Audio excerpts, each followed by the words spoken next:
en ek begin in 'n geloofsoortuiging wandel. Dis daarom wat Hebreërs 10 vers 38 sê, die regverdige sal deur die geloof lewe, maar as hy terugdeins, het my siel geen welbehae in hom nie, sê God. Dis so belangrik, dat 'n ou absoluut die antwoord sal sien, die volmaaktheid sal sien. Dit sal sien wat gekom het toe Jesus Christus na die aarde toe kom. Dit is so kosbaar as jy na die skrifte kyk. Mens kan ure daaroor aangaan. Johannes 1 vers 1 sê, in die begin was die woord, en die woord was by God, en die woord was God. En die woord het gekom om tussen ons te woon, en die woord was die lig van die mens. Die woord was dit wat die mens weer na die volmaaktheid toe kom lei. Weg van die tradisies, weg van die onrealiteite waarmee die mens besig was, die sonde waarmee die mens besig was. En sonde in hierdie sin is nou jou eie pogings. Dit maak nie saak of dit kerkbywoning of Bybel lees of wat dit is nie. As dit jou eie pogings is, as jy dink jy gaan daardeur iets bereik, dan sondig jy mis die doel. Jy mis die doel totaal en al. Jy moet op 'n plek kom waar jy die lig sien, dat die volmaaktheid het vir jou gekom. Die volmaaktheid lê alleen in Jesus Christus. Nou is ons terug in Hebreërs 6 vers 1. Hy sê, daarom moet ons nie bly by die begin van die prediking aangaande Christus nie, maar daar die volmaaktheid toe voortgaan, sonder om weer die fundament te lê van bekering uit dooie werke. Sien, daardie realiteite was daar gewees voordat die mens bewus was van Christus wat gekom het en wat Christus kom doen het. Hy sê van die geloof in God, van die leer van die doop, van die handoplegging en van die opstanding van die dode en van die ewige oordeel. Hy sê in vers 3 dan, hy sê, en dit sal ons doen as God dit toelaat. Wanneer laat God dit toe? Dat jy wegbeweeg van die basis af.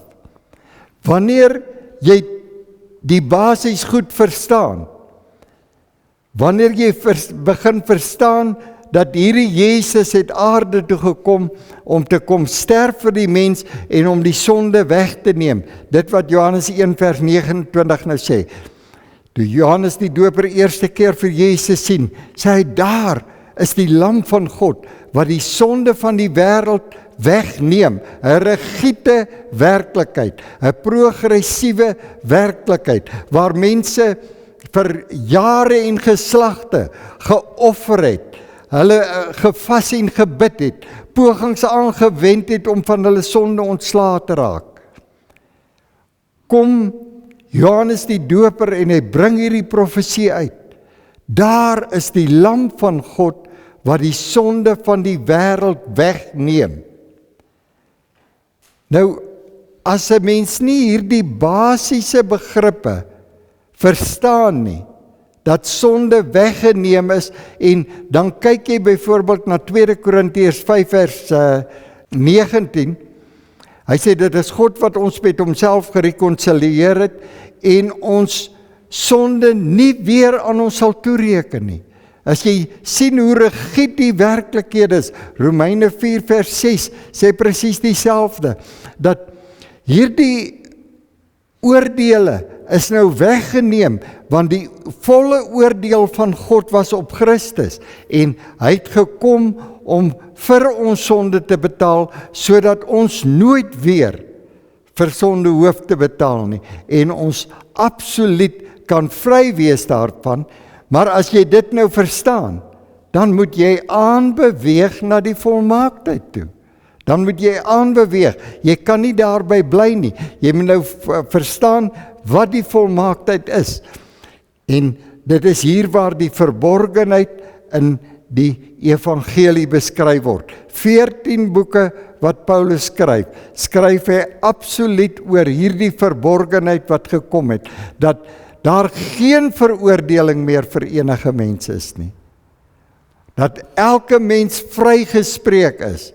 Sy dade bewys nou net in watter onkunde hy nog beweeg. En dan vra Romeine 10, hy sê, hoe sal hulle weet? Hoe sal hulle hierdie evangelie verstaan, as daar nie iemand is wat praat nie? Jy sien, totdat jy nie verstaan van die volmaaktheid nie, dat as Christus in jou plek gesterf het, dan het jy gesterf. Dit is dit wat Galasiërs 2 vers 20 dan, vat jou na die volmaaktheid toe. Hy sê, jou lewe is weggeneem. Jy het nou 'n nuwe lewe ontdek in Christus. Christus het nou jou lewe geword. En as Christus jou lewe is, dan lees jy nie meer Johannes 1 vers 9 nie, maar jy lees Johannes 3 vers 9. Hy sê, jy kan, as enige iemand 'n gelowige is, kan hy nie meer sondig nie, want daar het 'n verseeling in sy gees plaasgevind, dit wat Efesiërs 1 vers 13 van skryf. Toe julle die woord van die waarheid hoor en dit glo, toe is julle verseël met die Heilige Gees van belofte. Jou gees is verseël vir tyd en ewigheid en jy kan nooit weer, sonde kan nooit weer tot jou gees deurdring nie, want jy het Christus aanvaar as jou lewe. Dis so belangrik dat 'n ou na die volmaaktheid, na die volwassenheid toe sal voortbeweeg, want dit is dan wanneer die groter demonstrasie van God se liefde en God se guns tot die mens en die publiek gaan deurdring. Nou, as ons na hierdie progressiwiteit kyk, dan kan mens ver teruggaan. Jy kan byvoorbeeld, as jy kyk na Lukas 2 vers 14, terwyl Jesus net gebore is, die lig net gekom het, die lewe net gekom het vir die mens. Toe sê die engelskare, nou is die guns van God weer op die mens. En nie een plek in die Nuwe Testament sal jy een skrif kry wat sê God het nou sy guns weer van die mense onttrek nie. Progressiewe realiteit wat gekom het, die oordeele verby, die wet verby, die genade gekom, vergifnis gekom, 'n nuwe lewe gekom, 'n lewe wat nie weer kan sondig nie, want Christus is jou lewe. Hy kan nie weer sondig nie. En hoe meer jy tot die werklikheid kom, deur intens na die skrifte te luister, dit wat jy insit, is dit wat jy gaan uitkry. As jy nie glo nie, gaan jy nie in daardie heerlikheid kan wandel nie. So geloof kom net deur die gehoor en gehoor deur die woord van God. So dis so belangrik dat ons alles insit moontlik wanneer ons na hierdie skrifte kyk en na hierdie skrifte luister, so totdat hierdie heerlike lig deurbreek. 2 Korintiërs 4 en die 4de vers. Hy praat hier van die ongelowiges. Hy sê naamlik die ongelowiges in wie die God van hierdie wêreld die sinne verblind het, sodat hulle die verligting van die evangelie, van die heerlikheid van Christus, wat die beeld van God is, op hulle nie sou skyn nie. Jy sien, daardie beeldnis wat weer teruggekom het vir die mens. Jesus Christus, jou beeldnis van God. Hy het in jou kom lewe om jou beeldnis te wees, jou volmaaktheid te wees. Dit het die vyand gekom om jou mee te probeer verblind, maar die evangelie het gekom om hierdie heerlikheid van Christus aan die lig te bring, dat jy nou weer in die volmaaktheid kan wandel, dat jy elke dag absoluut op die progressiwiteit van God se werksverrigting konsentreer en sien hoe dat daar vir jou 'n volmaaktheid gekom het in Christus Jesus. Hy het vir jou geword, jou geregtigheid, jou heiligheid, jou verlossing van sonde en 'n absolute nuwe wysheid. En dit is dit wat Romeine, skies tog Hebreërs 10 vers 38 dan sê, as jy terugdeins van hierdie volheid wat God gebring het, en dit geld nie net vir jou nie, dit geld vir elke mens, want God het die sonde van die wêreld weggeneem. 1 Johannes 2 vers 2, sê hy het nie net vir ons sondes gesterf nie, maar ook vir die sonde van die hele wêreld. Maar hulle moet tot die lig kom, tot die progressiwiteit kom, dat 'n nuwe lewe het vir hulle verskyn.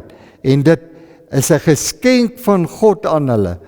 En totdat ons nie hierdie geskenke vir hulle kan oopbreek, al die heerlikheid wat gekom het in Christus nie, kan daar nie herlewing in die harte en siele van mense ontstaan nie. Want herlewing kom net daarin, as jy by die werklikheid uitkom. Dis nie God wat iets moet doen vir herlewing nie, dis die mens wat iets moet doen. God het sy deel gedoen, hy het ons geseën met alle seëninge in die hemel in Christus.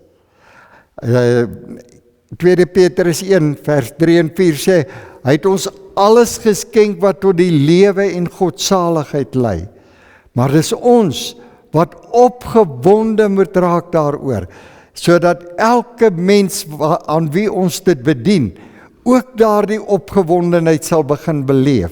En so sal herlewing ontstaan, deur die kennis van die woord, deur die groot werksverrigting van hierdie God wat ons so lief gehad het, dat hy ons sonde kom wegneem het, terwyl ons goddeloos en hopeloos was. Prys sy wonderlike naam. Amen.